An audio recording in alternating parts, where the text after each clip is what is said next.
I'm your host, Sal Mercoglano. Welcome to this, the 50th episode of What the Ship, bringing together the top 5 maritime stories as of September 16th, 2022, putting them together in one big ball and making sense of what the ship is going on with global shipping.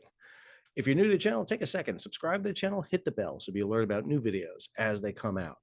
All right, let's jump into our first story. Story number one deals with the railway strike that we thought could have happened on this day, but has been averted or at least temporarily averted. The Biden administration, but more importantly than the Biden administration, the railway workers, their unions, and the Class 1 railways have hammered out an agreement that is going before the unions for voting. This is all tentative. Let's be clear. We have a couple of weeks here where the unions are going to have to vote on these proposals and determine whether or not they're going to basically meet the needs of their workers.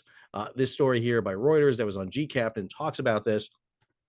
20 hours of intense talks were hit, but they announced early this morning that they agreed, first off, to wage increases, about a 14.1% wage increase. But the big issue here has been about quality of life for the diminishing number of railway employees, about 115,000 that work on the 5 big Class 1 railways within the United States. This issue has been paramount, and it's been an issue that has been going again and again. And what we've seen repeatedly here is labor in a position where they can negotiate in a pretty commanding position and get what they deserve, particularly in the case of the railway workers. I would argue that the railway workers have been on the short end of a stick here for a long time. But understand, we're seeing this worldwide. This story by Eric Kulsich over at FreightWaves talks about how these transport strikes are putting supply chains under duress.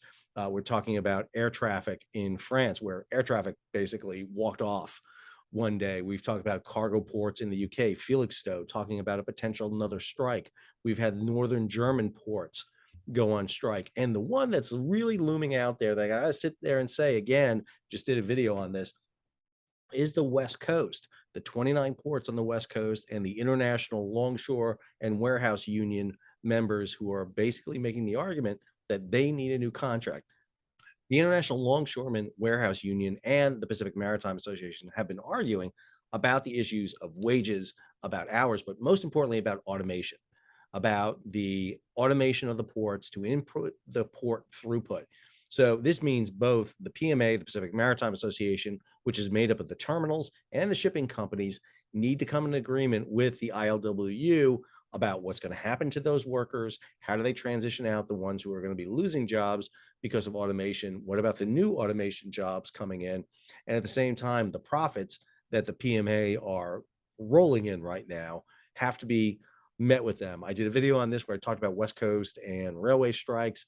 And one of the issues that came up very quickly was how the PMA is touting the ILWU as being well paid, well taken care of. Yeah, if you are a member of the union, you're doing well. But PMA has been getting by with hiring casuals, these temporary workers, doing a lot here without bringing full-time union benefit members on salary. So there's a lot of issues going behind the scenes. The thing that concerns me the most here is that the ILWU saw that the railway workers were able to get what they wanted by pushing the strike to the limit.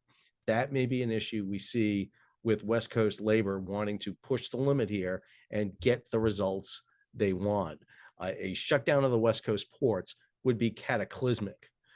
There's still a lot of cargo coming in to the West Coast ports, not just LA and Long Beach, Oakland, Seattle, Tacoma, and even the smaller ports are all vital for this trade. So watching what happens on the West Coast can be really important. Watch what happens with the negotiations of the railway strike. We got to go through this ratification process before everybody gets back to where they are. All right, let's jump over to story number two. Story number two takes us back over to the supply chain and a series of stories about the status of the global supply chain, particularly regarding imports, exports, and containers. This story from Lodestar on G-Captain. Transpacific rates decline and strong dollar could bolster U.S. imports. Port of LA was just doing their report for containers coming in as of August. Now, the August numbers are down from last year about 15%, but still at massively high numbers. Even though we're off from the record year, it's still a big year. So we're still seeing these imports coming in. Other element we're seeing is how the trade is changing. This story, also from Lodestar and G Captain, Transatlantic overtakes Transpacific as most lucrative trade for shipping lines. We're seeing that shift again, bypassing LA, Long Beach, going through the Panama Canal, coming through the Suez Canal, and those transfers, which is why you see reports like this that the Port of Savannah just reported its busiest month on record for August, just a mammoth month for them. 575,513 TEUs. Those are 20-foot equivalent units. Those are the 20-foot boxes. Most containers you see are 40-foot boxes, so half that number. But it makes it the biggest increase they've seen, an increase of 18.5%. Now, does this mean that, okay, sounds like trade is booming through the rafters, that we're in good position? Well, you've got a couple of things you need to be watching. So, for example, right now in China, they've got an issue with a typhoon that's going to temporarily shut down some ports on East Asia. That's going to put a kink in the flow of goods coming across. We're seeing that Chinese exports are under this big long-term threat, whereby you have COVID shutdowns inside, but you also have issue with overstocking in the United States. Warehouses are booming. Retailers are trying to get rid of a lot of inventory. And so we may see Chinese exports really start going down precipitously in the fourth quarter of 2022 into Q1 of 2023. And of course, we're seeing this sinking across the board. We're seeing this story here from Greg Miller over at FreightWaves. Container export growth drops and imports of crude, iron ore, and LNG, which is really significant, is going down for China. In other words, if they're not bringing in the material to manufacture, then their exports are going to slow down. You really need to watch imports into China to get a good measure of what's going on with China and what's coming out of China. This week, there was a great report by Niels Rasmussen over in Copenhagen with BIMCO, where he did a seminar on the container market, its overview, and its outlook. I'll have the link here in the show notes for you, but just some of the highlights he had here, I think are really important to look at. He's looking at the freight indexes, and yes, the freight indexes are down. The Shanghai and the China containerized index is down by massive amounts, 50%, 19%, but they're still well above 2019 levels. Time charter rates and secondhand prices are reduced, but they remain high. 5-year-old ships are on average 34.7% more expensive than new builds. Used ships are that much more expensive. The IMF has lowered its forecasted growth for the coming year from 3.2 to 2.9%. Yet we're seeing these regional volumes also changing, falling. The fleet is growing in terms of container ships, which is significant. There's going to be more capacity out there. I think we're going to see a lot of scrappings and get rid of a lot of tonnage that should not be running, that has been running. And as he says right here, overall, the fleet supply demand balance will worsen and lead to lower time charter rates and secondhand prices. We equally expect further reductions in freight rates, but they will remain significantly higher than in 2019. And I think that's the key point there. We keep talking about this downward slope coming off of Mount Everest, but we're still pretty damn high. And that is an issue we need to realize going forward. All right, let's go over and jump to story number 3. Story number 3, Americans are giving Europeans a lot of gas, liquefied natural gas to be specific. This story by Greg Miller over in FreightWaves. LNG shipping rates top $100,000 per day. This is the charter rate for the ships, not for the LNG cargo that's on board. Liquefied natural gas is natural gas cooled down to minus 260 or 9. I can't remember. It's cold, minus 260 degrees Fahrenheit, I believe. I may be off by 30 degrees. But it's super cold, and it puts it into a liquid state, and you load it on a ship, and now you can sail it across the Atlantic or the Pacific, depending where you're going. And you can't just offload it. You got to put it into these new regasification units. I talked about this on last week's What the Ship. And I inadvertently said that Russia ships LNG through its pipelines. It's not LNG, it's gas, it's natural gas. They don't, and it's a big thing, is one of the advantages of the Russian natural gas is you didn't have to liquefy it. So you can pump it through the pipeline. You didn't have to liquefy it. You didn't have to regasify it. Here, you have to do that. That adds additional cost, not to mention the cost here to charter a vessel. When you go into Greg's article, which is always great for Greg because he always has the great graphs in here, he's looking at the spot earnings for the different styles of LNG carriers. And I'm not going to worry you with the different types of LNG carriers. The big thing is to look at the dark blue line here is 2021 rates. This is the high low, the gray area. And the thing to note is this light, which is kind of hard to see in here, and I apologize about this, but the light blue, and I'll have the story linked in the show notes. The light blue is above the 5-year average, meaning that rates for LNG carriers are way up. But it's not just LNG carriers. He does the same thing here for oil tankers. VLCCs, very large crude carriers. These are the big monster crude carriers. Suez Max, the vessels that are largest that can go through the Suez Max, and the Aframax, which is the kind of the medium to long range tankers. This is kind of the Goldilocks tankers. You'll notice they're all well above the averages here, and they're pretty high, which means that product tankers and crude tankers are seeing increases because of the demand for gas and diesel out here. Here are the LR and MR tankers. These are clean product tankers. The Aframax is usually a crude oil tanker. These are the clean product tankers, and all of them are booming high at this moment. So, and you see right here his chart where he's looking at the stocks for tankers. Go back to January as your baseline, and most of the tanker companies are registering some big profits. And all this goes to how will the European energy crisis affect freight markets if the Eurozone is slowing down. And we see that with issues with shutdowns in Northern Europe, Hamburg and Bremerhaven because of strikes, Felixstowe, Liverpool in Great Britain. What impact is that going to have? Europe is going to be paying through the nose for energy this winter.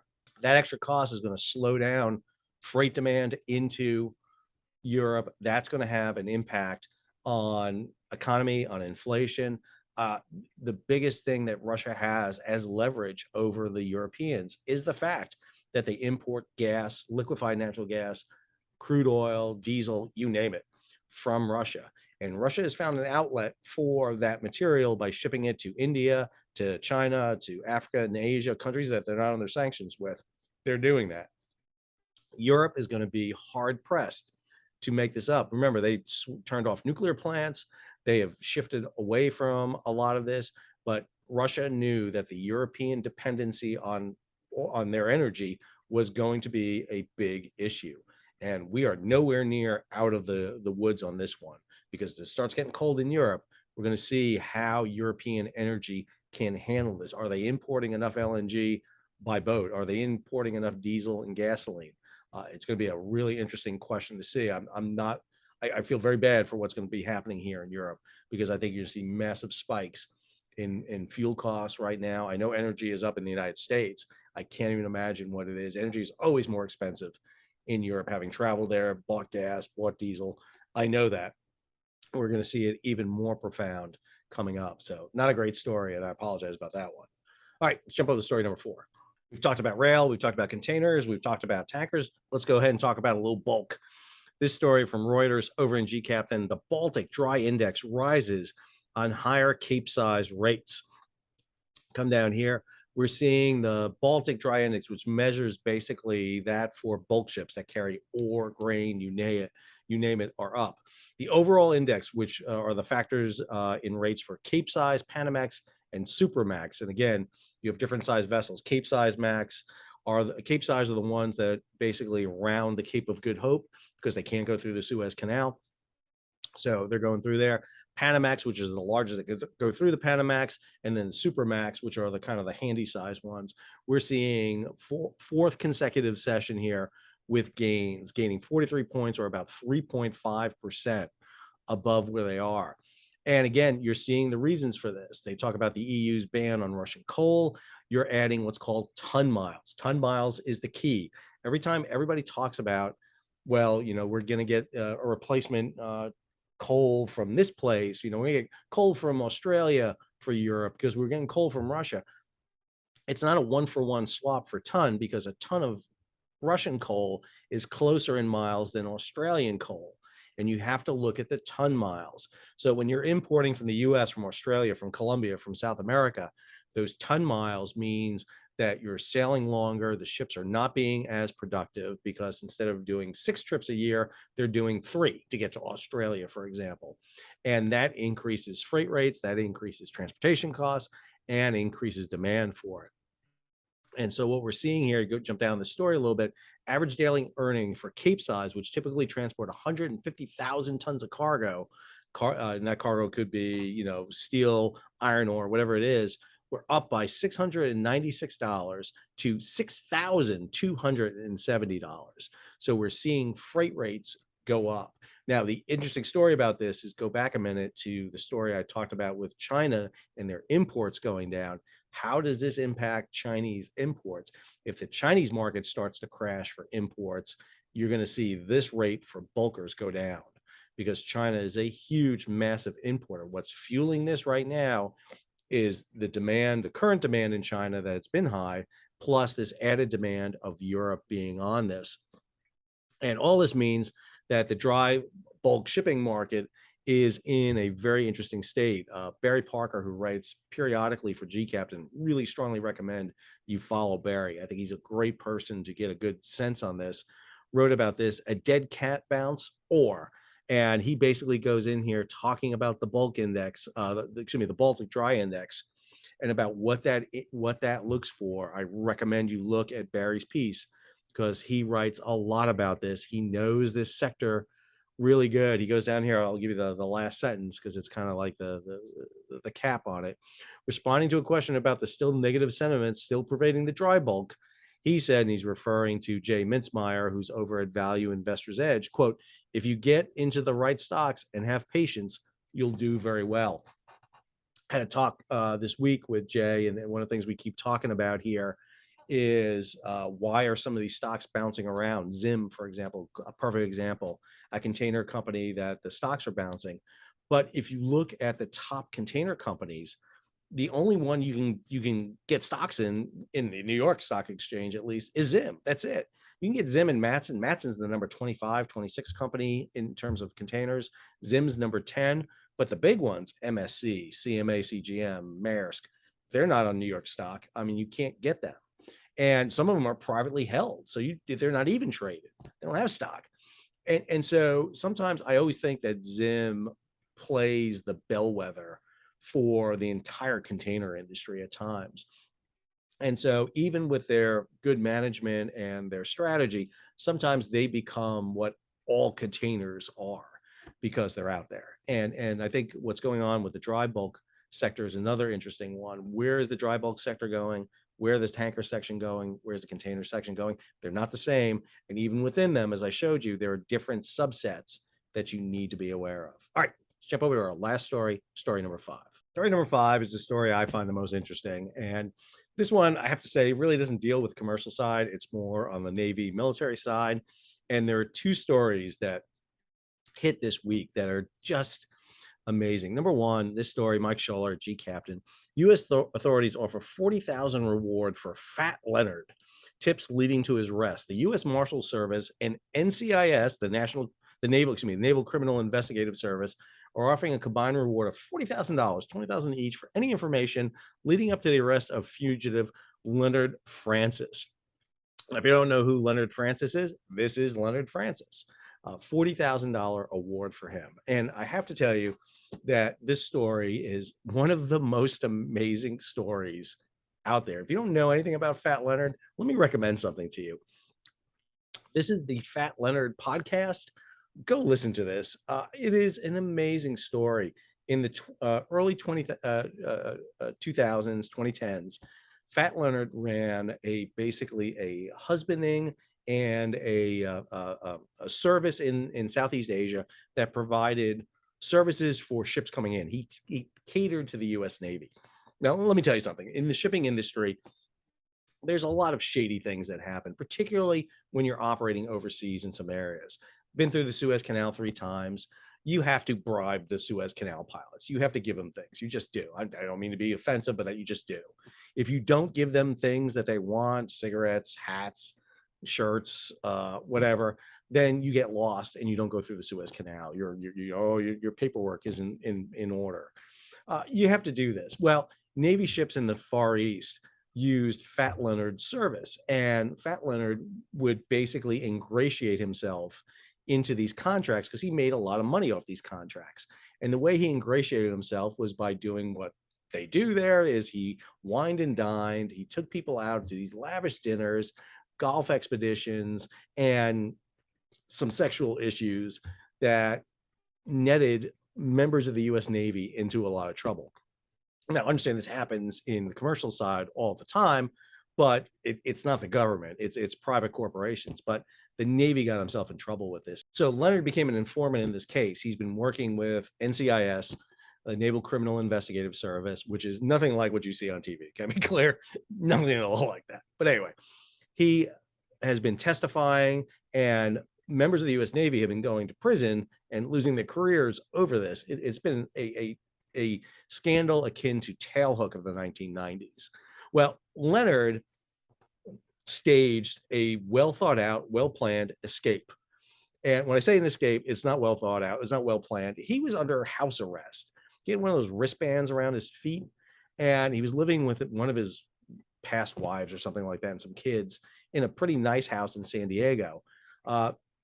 One day, his alert band went off. They went after hours to go investigate, and they found not only was he not there, but he had U-Hauls come in and pack his stuff up, move him and his entire family out, and disappear. This is not an elaborate escape. This is not Shawshank. This guy just took off. And now NCIS and the feds are hunting him down and looking for him because he was coming up to sentencing. And I think he was worried about being sentenced because he did this podcast where he basically went against his agreement and talked very candidly about how stupid some of the Navy were. And even in NCIS, it's really just no holds bar what he writes about. And again, it just amazes me that this guy is now out there in the wind somewhere, and we can't find a guy named Fat Leonard. It's crazy. And on top of this, at the same time that this takes place, we get this story on a topic that I am very adamant about if you've watched my channel at all. The U.S. Navy blocked court records in the Bonhomme Richard case. ProPublica, which is a huge investigative entity, do these very elaborate, in-depth pieces. They get, Pulitzer Prizes and all these awards for doing it. They got one for doing the investigation into McCain and Fitzgerald. They asked to basically have the documentation released on the fire on board Bonhomme Richard, and they are being blocked from that, particularly with what it's dealing with the charges against this 21-year-old seaman recruit who's been charged with arson for starting the fire. And this case is a very interesting one. The motion was to release the documents, but they haven't been released. Now, the Navy's arguing that the case is ongoing and therefore they can't release this, but a lot of this paperwork and issues deal with not just with his case, but with the burning of the Bonhomme Richard. Understand, this is a huge black mark on the U.S. Navy. To lose a vessel the size of the Bonhomme Richard, I've done a series of videos on this fire, is a terrible event. And the Navy would much rather forget all of this, but that's not going to happen. So 5 stories. Let's bundle them together real quick. Obviously, the last one is just kind of off track from everything. I just found it to be very interesting. But the first 4 are really important. When you start looking at what's going on with labor issues in regard to transportation, whether it be rail, the ILWU on the West Coast, labor in England, in Germany, air traffic in France, labor is in a commanding position. They're going to be able to orchestrate and control their renegotiation at a time when shipping companies and transportation companies are making record profits. So expect to see labor negotiations go to the wire, very much like we saw with the rail. I also think you can expect to see in the 3 sectors we talked about today, containers, tankers, and bulkers, a lot of movement going on in those sectors. They're very volatile right now.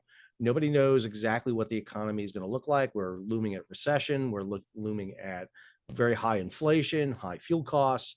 And again, if all of a sudden fuel costs go through the roof, people start spending less money, production goes down, transportation goes down, import exports go down, you start seeing that impact that we saw with the Great Recession back in 2008 when everything went crashing down.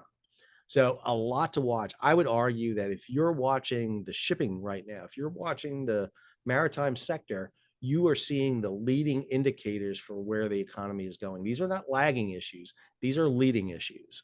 If you watch the dry bulk sector, you watch tankers, you watch containers, you know what's happening. The dry bulk literally leads you into the containers. The tanker fuels all of this. Really important to be watching these sectors. I can't stress that enough.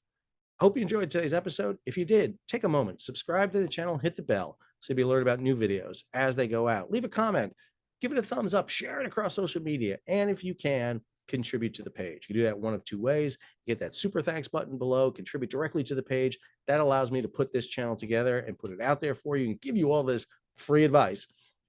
Or you can become a patron of the page. Head on over to Patreon. You'll see the link at the end of the video or down below. You can go into the show notes, become a patron. You can take a yearly, monthly, or a one-time contribution to the page. I appreciate it. It helps offset my time and work to do this page and keep it coming to you. We're booming right along now. Huge amount of subscriptions going up. A lot of views right now. Want to keep it going. So be sure to share this across social media. Until our next video, this is Sal, signing off.